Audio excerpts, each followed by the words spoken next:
What's up, Rebels? Welcome to The Yard, brought to you by WELCHinc. I'm your girl, Ora Alise, and today we are interviewing Coach DeMichael Dizer. Okay, Coach, let's go ahead and get right into it. We're going to start off with a game. Okay. Now, if you can master any skill other than coaching, it can be real or imaginary. What would that skill be? I would like to time travel. Okay. Yeah, time travel. There's things in the past that I would like to go back and be present in and be a part of. And, if I could travel to the future and see what's coming before it gets here, that would be something I've always thought I'd like doing. Okay, see how many wins you go pull off, huh? Yeah, I would. feel Yeah, that. yeah, no doubt about that. So you were born and raised in a small town of Sterlington, right? Yes, ma'am. Okay, tell me, how was that transitioning? Growing up in Sterlington, we grew up in a just a average income community. Everybody knew each other. Black people, white people. I had Mexican neighbors. So we just learned to live amongst each other, learn how to respect one another, take care of your neighbors. We just grew up as a small, close-knit community. And that followed me everywhere I go. And I think, no matter whether you're in a predominantly white high school at the time like Sterlington was, or you go to a HBCU like Grambling, I think the core values that you learn as a person, it's going to make your transition wherever you go in life easier. For sure. So who put the football in your hand? Who got you started in the game? So it would have been my father. Okay. My dad at an early age, his upbringing didn't allow him the opportunities to participate in sports. And so he had to go to work at an early age. And, I was probably 5 or 6, and he bought me my first football. And I just remember my little brother's 4 years younger than me, and so I didn't really have nobody to play with in the neighborhood. So for the first couple of years, I just was running around the yard by myself. But my dad definitely introduced me to the sport. Okay, so Sterlington High School, class of 2003, right? Okay, earning all-state honors as a defensive back in 2001. In 2002, you led the Panthers to the state run-up finish in 2002, right? Yes, ma'am. Okay, talk to me a little bit about that. We always dreamed about going to the Dome at Sterlington, and Coach Dale Ashley came in as the head coach, I believe, my 7th grade year. And he just laid down the foundation for everybody at the high school. And so when I got my opportunity to go to the high school, he did a good job of coaching me and developing me as a person. But just putting me on the defensive side of the ball was probably the most impactful thing that he done, because it was easy for me to play offense. But in order for us to actually achieve the team goals, I had to play both ways, and me and a couple of other guys did. And so it made our offense and defense kind of elite on both sides of the ball. And so that's kind of what led us to get to the Dome. We played Port Sulphur there. They were averaging 40-something points a game that season.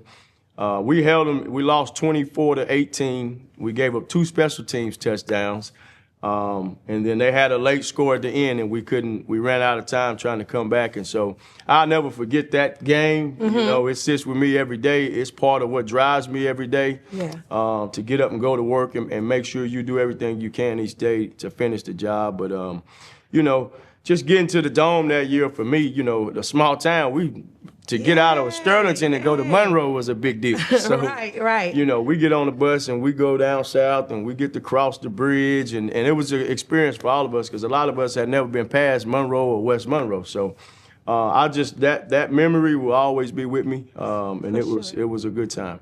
Okay, so did you always knew that you wanted to attend Grambling? I'm pretty sure you had other people looking at you. Yeah. Right. Yeah, so what made you choose Grambling? So I'll start off with the ACT played a big role in it. Okay. And so I was academically ineligible coming out of high school. And so all the Division I schools kind of backed off toward the end of my senior year.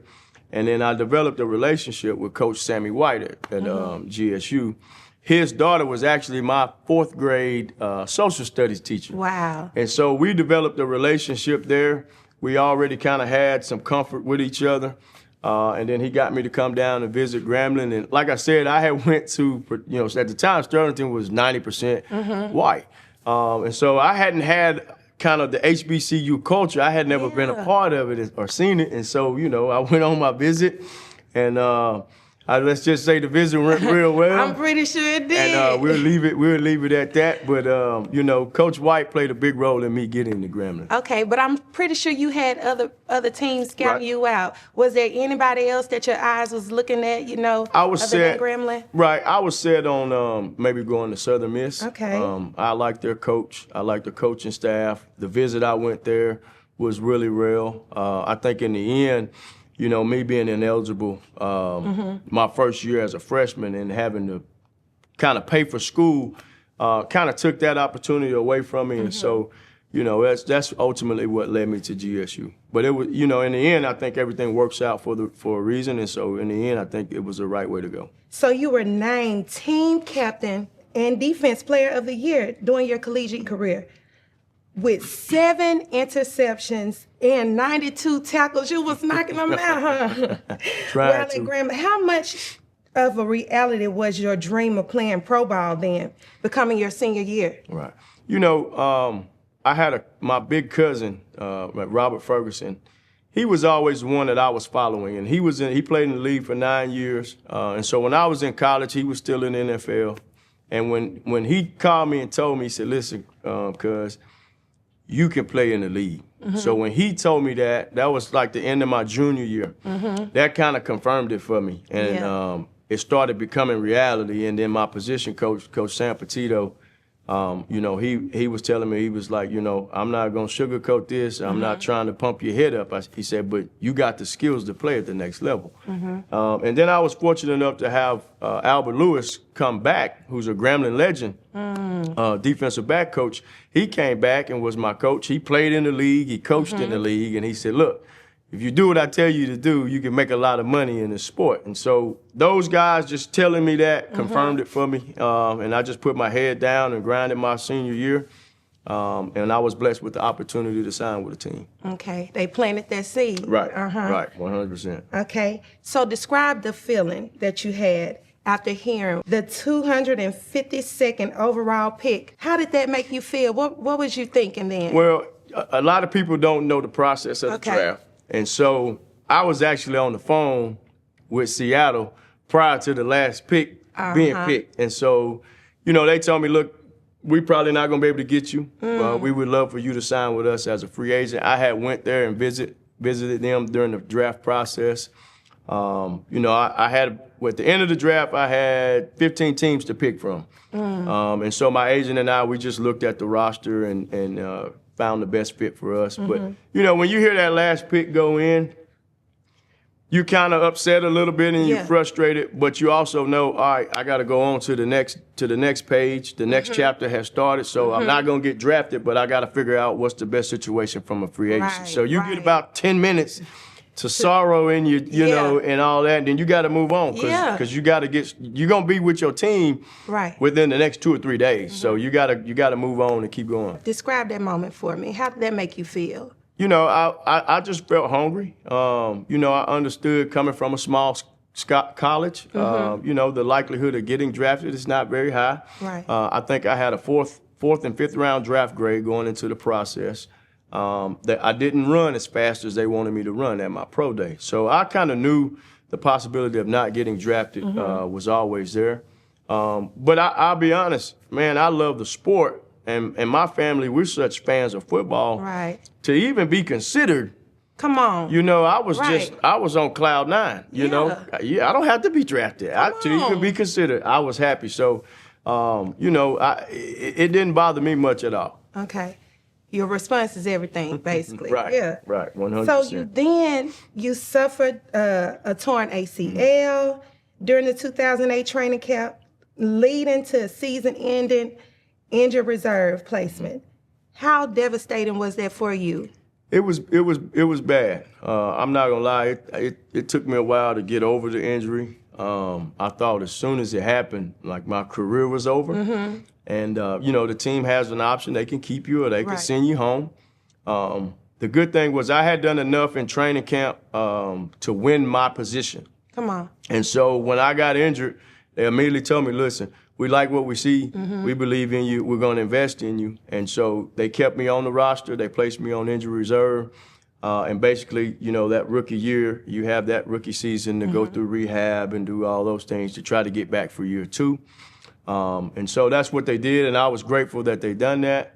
I got to go through the season with the team, go through practice, you know, learn everything kind of without having the pressure of having to execute it from a physical standpoint. So my role was I did everything the team did. I didn't participate in practice, but all the meetings, travel plans, just learning the ins and outs of the NFL from that perspective as a player was really good for me. I learned a lot. You know, I could study the playbook without having the pressure of having to go execute it. So I could get it wrong, and I ain't got to worry about going home. So that was really big for me. And of course, you know, going through rehab, I tore my meniscus again, and so I had another setback. And then ultimately, going into year 2. Right when I'm getting cleared, tore my meniscus again. And then after that, you know, people, you know, it's kind of like, okay, you got a history here, and then the position you play, we don't know how much that knee is going to hold up. And so that ultimately what led to me being released in the second year. Okay. But it sounds like you got pretty equipped along the journey. For your return back to Louisiana, because you did return back home. How long after that did you return back home, and how was life after the NFL? So when I came home, I believe it was right before, right during training camp in 2009. So when I came home, I didn't really know what I wanted to do. Didn't know which direction I wanted to go. I knew I wasn't done playing ball, at least in my eyes. And so my agent and I sat down. A few teams called, but I couldn't pass a physical. That was the issue. So I couldn't pass a physical. We decided to go the route of arena football, and then that way we could get on film showing we're healthy, and then try to work our way back up. Ultimately, you know, I found out arena football wasn't what it do, and so that lasted about a month. And I said, you know, I think it's time for me to move on to the next chapter. If a door opens. You know, I'll just keep myself physically in shape to be prepared to try out for a team.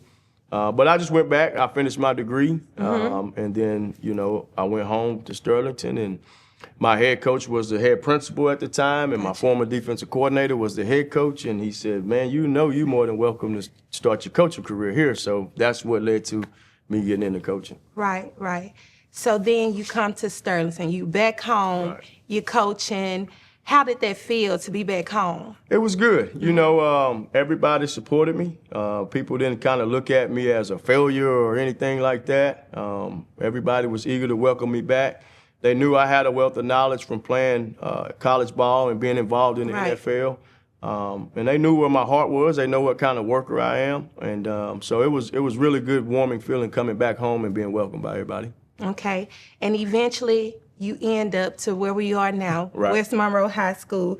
And during that time in 2017, you were defensive back coach, right? Okay, tell me a little bit about that experience. How was that transition for you from NFL to Sterlington to West Monroe, big school like this? You know, so when I went to Sterlington, they were 2A at the time. And, you know, so we probably had, I would say, maybe 60 kids, you know, 50 to 60 kids on our team. And then I transitioned into the private sector. So I did private training for John Belton at Victory Sports Academy here in West Monroe. So that's originally what got me to this community. Gotcha. And then that facility is only about a mile from here. So I was already building relationships with a lot of these players on this team and parents in this community. And then, you know, 2017 rolls around. We're getting ready to close that gym. And the head coach at the time, Jerry Arledge, he comes to the facility and he says, I'm looking for DeMichael. Okay. And I said, I'm DeMichael. He said, and you play for the Seahawks? I said, yes, sir.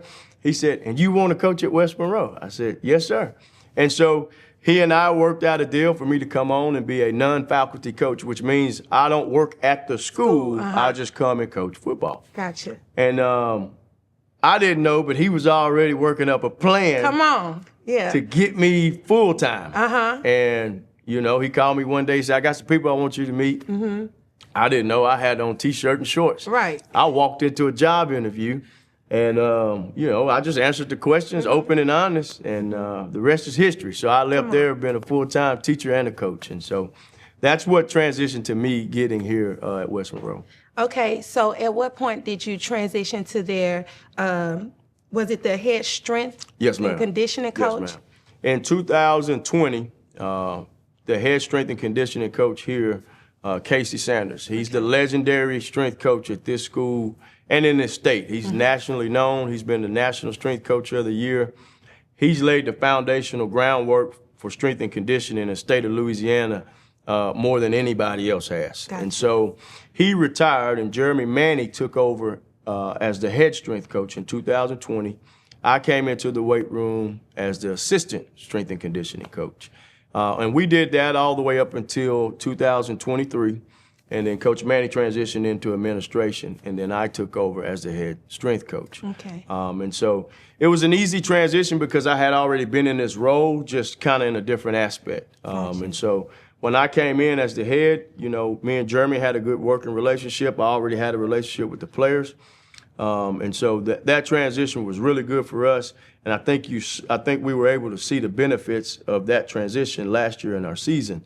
And so our kids work extremely hard. They're very respectful. And so being a strength coach here is one of those jobs that a lot of guys in this business, they aspire to try to be one day because, like I said, right now on our roster, we got 161 kids. Wow. And that's before our freshmen come in the summer, and that'll take us to 220, 230. So it's a big job. It has a lot of different aspects to it. And so it's not just lifting weights. You got to be a very good manager of time. You got to know how to motivate kids, inspire kids, and then develop them completely. And, you're responsible for all 220 of them. So it's a great job to have, but it comes with some challenges. Gotcha. Okay. So on Monday, January 13th, 2025, we found out that DeMichael Dizer, was the head coach of West Monroe High School. Tell us about that. What were your feelings? Well, it was, I was, when the news broke and Mr. Lane called me, I was right here in the middle of one of our freshman classes, and we're going through workouts, and he said, well, the ball is rolling. You're our new head coach. And I said, are you sure? And he said, yes, it's official. It's official. We'll plan the press conference and this and this. And he said, come on over to the front office. And so I got Taylor Birch, our assistant strength coach now at the time. He finished the class up for me. I went over. I met some of our administrators. We had a good talk. We shared a hug. I called my fiance and let her know, and she was excited. I was excited. Right. But I was just kind of I hadn't had a chance to really sit down and just take it all in. I was just, okay, the way my mind works is, all right, I'm the new head coach. All right, what's the next thing we got to do? What's the next thing after that? So it was very exciting. A lot of people are still excited about it. I hope that continues. Yes. And it's been a whirlwind since that day. My phone don't stop ringing. But we're still in the middle of our off season, and so we stay focused on that. And so it's been a very good first 2 weeks. Okay, because I know for some people, this is big, not only just for you, not just for your family, but for everybody, because this is a big step for West Monroe, because this is an opportunity for inclusivity, for progress. We know that West Monroe is a school based off of Confederate history, so this is big for the community. Right. How do you plan on making a change, making an impact when it comes to being inclusive? What do you see as your vision for the new coach? Well, I think if you look at the history of West Monroe, it has that reputation of having some ties to Confederacy and the Confederate flag and the word rebels and all of that. I really think people need to look up what the actual West Monroe rebels derives from. And they'll find that a certain small group of people took advantage of an opportunity to associate the school with something that the school was not set out to be associated with. Gotcha. And so my time here in 2017, I've never been treated anything other than respectful. Right. From everybody. Gotcha. And so I've seen the the coaching world here shift. You know, when I got here, I was one of maybe 2 or 3 black coaches on the campus. We currently have over 10 or 12 black coaches on the campus. Our head basketball coach is African American. Our head football coach is African American. We have 4 or 5 African Americans on our staff. And I don't really think it's so much that we're trying to shift what our reputation is as much as it's just good people hiring good people. Whether they happen to be black or white, that's just the way it falls. And so in this position, I just want to continue doing those things. Gotcha. I don't want to try to force anything. I don't want to try to make it look like, hey, let's do a better job of presenting this so people don't actually know what's really going on. No, what you see is what you get. What you get. That's what you get on this campus. And so a lot of people from the outside, they don't get the opportunity to see these things. And all they know is what they've heard or been told, you know, from an outside perspective. Y'all hear first. So I can tell you, you can ask any coach, any player, any teacher, you will be treated fair on this campus, and you will be treated with respect. What is your vision to revitalize the team, the program, and return to the wins? You know, so first thing I want to do that we're currently doing is just bring back structure, bring back discipline. This program was built on that. Over the last few years, it's kind of gotten away from its core root and fundamentals and foundation of what it was built on. Of course, it's going to look different. It's going to sound different. But I think for me, I want to come back in, get all our coaches and players on the same page, provide that consistent structure for them every day, make this environment, make this culture one that players, coaches, and parents are proud to be a part of. We want our community to be proud of our football program. We want our community to be proud of our school, our campus as a whole. And so just being able to lay these things out and have these open conversations with coaches and players on a day-to-day basis and have it posted throughout the building so you know what the standard is, you know what's expected of you. And when I talk to coaches, you know, the same way I talk to players. What we ask of one, we ask of all. And so I think when we get ourselves aligned completely that way, the X's and O's and things on the field will take care of themselves. We'll do a good job of preparing our kids in that aspect. But I just think getting back to the core root foundation that the program was built on, where it had all of its success, is where we got to work back to. And again, it won't be the exact same. And I tell people, we don't have to rebuild this thing. We're just going to do a little remodeling. The foundation is going to stay the same, and what we build on top of it is going to look a little bit different, but the foundation, the core of it is going to remain the same. Okay. So what do you feel like is going to be your biggest challenge? I think just getting people to buy into the fact that, one, a guy who's never been a head coach can step into this role of a school this size with this type of history and this number of players and number of coaches can successfully manage that. Right. And so I know I'm comfortable doing it because of the role of a strength coach.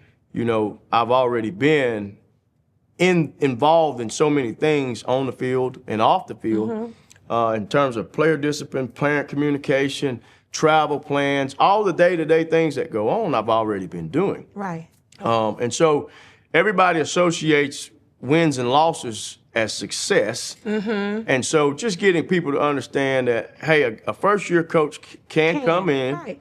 He can run the program, he can win games, and he can keep the community and everybody, you know, on the same page and have an understanding of, you know, what kind of program they have and how he's going to continue to do that. So that's going to be the biggest thing, just getting people to buy into a first-time head coach. I know there's pressure there, but I don't really think about it as much. I just wake up every day with a purpose. And I go out every day. I'm going to treat people with respect. I'm going to try to build a relationship with everybody I meet. For sure. And if I do those, I'm only right here because that's what I've been doing. That's what you've been doing. So I'm not going to change that. Right. So to answer the question as far as pressure goes, there's a lot of pressure in this community to win because they're used to winning. And I want to win. I want to win, okay? But I'm not going to sell myself out to who I truly am at the core to win a game. Right. And so I truly believe, and I've seen, that you could be who you are, and you could still win football games and have a successful program. So that's going to be my approach. Okay. So tell me, what is that one moment from your career that you always go back to that makes you feel like, yeah, I was that man. I was D-Mike for sure. Well, you know, when in that state championship game, my senior year, I had 2 interceptions, but I broke my finger the week before, and I dropped 2 interceptions. Wow. And I just remember going, you know, I could have 4 interceptions in a state championship game, which would probably still be a record today. But I just remember, man, at that point in time in that game, I was so emotional because, you know, win or lose, this is your last game. But I remember there was a time after I got the 2nd interception, I was like, man, I'm pretty good, you know. But I'm a humble guy, and so I don't really go into that mode a whole lot. But I do remember in that game going, man, I'm pretty good, you know. So that would probably be the biggest moment for me, was that game. All right. So I know you got a fire playlist, right? What's some songs that you know that used to get you turned up before a game? What's on your playlist now? So when I was a player, you know, you got your Boosie, you got your Webby. I was real big into the Hot Boys back then. Not the Hot Boys, the Hot Boys. Come on, you got to give us a song. You had to, let me see. Let me see what the name of the song was. There was one song I had to play every Friday before the game. It was Juvenile. What's the name of that song? I ain't gonna sing the lyrics. But DMX was another guy. He was the main guy as a player. And you know, you can go on and on with DMX songs. But now I'm older. I've kind of slowly graduated into just kind of being mixed. You know, you might walk in our weight room and I might be playing some rock and roll. You might hear country music. You might hear some rap. I'm kind of very diverse, you know. People they get surprised when I tell them, you know, I'm a big country music fan, you know. I like country music, and that started when I was younger. But yeah, you know, I'm diverse. If it's a good song and it's good lyrics or good beat, man, I can rock with it. So I got you. Okay, from a helmet to a cowboy hat. We got you. Okay. Well, it has been a pleasure conversing with you.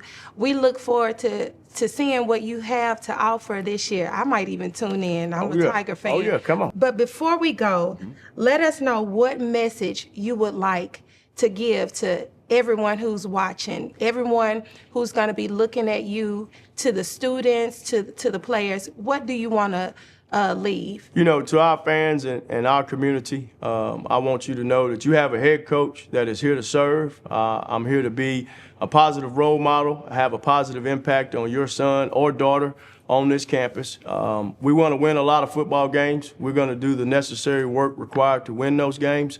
And we're going to wake up and attack every day with everything we got. And we'll do that through building relationships, lifelong relationships.